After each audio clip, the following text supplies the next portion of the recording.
Welcome to Devotionary, where we make the Bible accessible and applicable.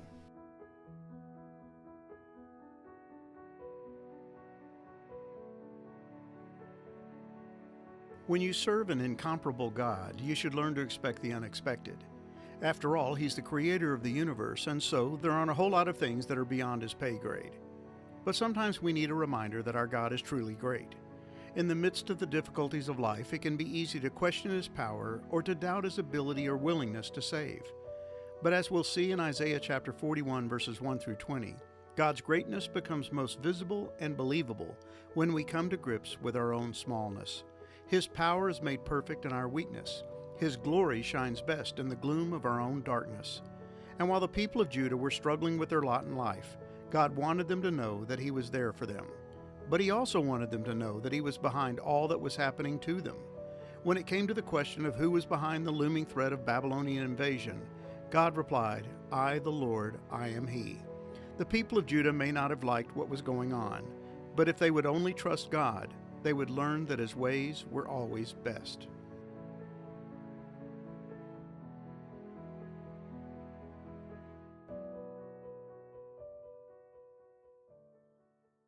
Judah was in an unenviable position, in both a physical and a spiritual sense.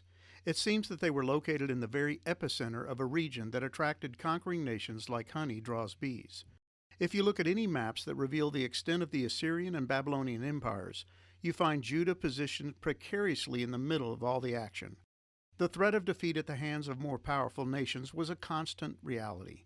If it weren't the Assyrians, it would be the Babylonians, and eventually the Romans. And God has already warned Hezekiah that Jerusalem would eventually fall to the Babylonians, who weren't even a major player on the scene at the time. But even more unenviable than Judah's geographic location was its position in respect to Yahweh. They had been unfaithful to the faithful one. They had repeatedly disobeyed Him and dishonored His name by worshiping false gods. And God, by virtue of His holiness and righteousness, was obligated to punish His people for their serial spiritual adultery. And yet, God has provided His rebellious people with a somewhat surprising message of assurance, saying, "Comfort, comfort my people," Isaiah 40, verse 1. In spite of all that the people of Judah had done to offend a holy God, they would find Him to be compassionate and gracious. He promised to one day restore them. But those who trust in the Lord will find new strength. They will soar high on wings like eagles. They will run and not grow weary. They will walk and not faint, Isaiah 40, verse 31. It would have been easy for the people of Judah to look at their circumstances and lose heart. They were a seemingly insignificant nation, surrounded by more powerful enemies who were intent on their destruction.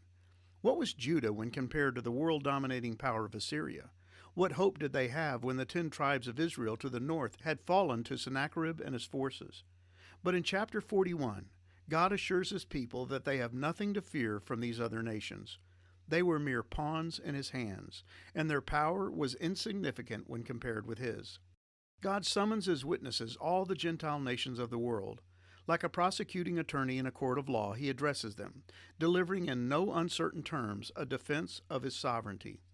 Who has stirred up this king from the east, rightly calling him to God's service? Who gives this man victory over many nations, and permits him to trample their kings underfoot? With his sword He reduces armies to dust. With His bow He scatters them like chaff before the wind. He chases them away and goes on safely, though He is walking over unfamiliar ground. Isaiah 41, verses 2 through 3. In response to these questions from God, the Gentile nations would have most likely stated that the pagan gods of the Assyrians and Babylonians were responsible for their victories. But God's questions are intended to be rhetorical, and He provides the only correct answer. "I, the Lord, the first and with the last, I am He," Isaiah 41, verse 4. And yet the pagan nations continue to place all their hopes in their false gods. They attempt to manufacture some semblance of security just as they manufacture the idols they worship. The idol makers encourage one another, saying to each other, "Be strong." The carver encourages the goldsmith, and the molder helps at the anvil. "Good," they say, "it's coming along fine." Carefully they join the parts together, then fasten the thing in place so it won't fall over. Isaiah 41, verses 6 through 7. But these man-made totems will prove no match for the Lord of hosts. They have no power, and any power that the kings of these pagan nations wield has been given to them by God. As God revealed to Daniel in a dream, praise the name of God forever and ever, for he has all wisdom and power. He controls the course of world events. He removes kings and he sets up other kings. Daniel 2, verses 20 through 21. So God turns his attention to the people of Judah, reminding them of their unique status as his chosen people. Of all people on the earth, they were to be envied, despite all that was happening around them and to them. The nations beyond the seas had no God to save them. Their idols would prove powerless in the face of the Assyrian and Babylonian armies. But Judah had no reason to fear because they belonged to God. Don't be afraid, for I am with you. Don't be discouraged, for I am your God. I will strengthen you and help you. I will hold you up with my victorious right hand. Isaiah 41, verse 10. If they looked at their circumstances, they were bound to experience fear and discouragement. But as God's people, they were to look to him. They were to trust in him, because he had promised to do what no other God could do, to strengthen them, help them, and hold them up. They had nothing to fear, even though they were surrounded by more powerful enemies, because God was in control and was on their side. Those who attack you will come to nothing, for I hold you by your right hand, I the Lord your God, and I say to you, don't be afraid, I am here to help you. Isaiah 41, verses 12 through 13. Notice what God tells them. They would be attacked. Their enemies were real, and the prospect of warfare was as well. God didn't promise them freedom from warfare, but the assurance of his help. And the Apostle Paul reminds us that we can expect warfare in our lives as well. Be strong in the Lord and in his mighty power. Put on all of God's armor so that you will be able to stand firm against all strategies of the devil. For we are not fighting against flesh and blood enemies, but against evil rulers and authorities of the unseen world, against mighty powers in this dark world, and against evil spirits in the heavenly places. Therefore put on every piece of God's armor, so you will be able to resist the enemy in the time of evil. Then after the battle you will still be standing firm. Ephesians 6, verses 10 through 13. God promises the people of Judah that a day is coming when the tables will be turned. They will become the victor rather than the victim. The lowly worm will become the aggressor, wreaking havoc on its enemies, and gladly glorifying in the greatness of God. Then you will rejoice in the Lord. You will glory in the Holy One of Israel. Isaiah 41, verse 16. God tells them that just when things are looking like they couldn't get any worse, he will show up. When the poor and needy search for water and there is none, and their tongues are parched from thirst, then I, the Lord, will answer them.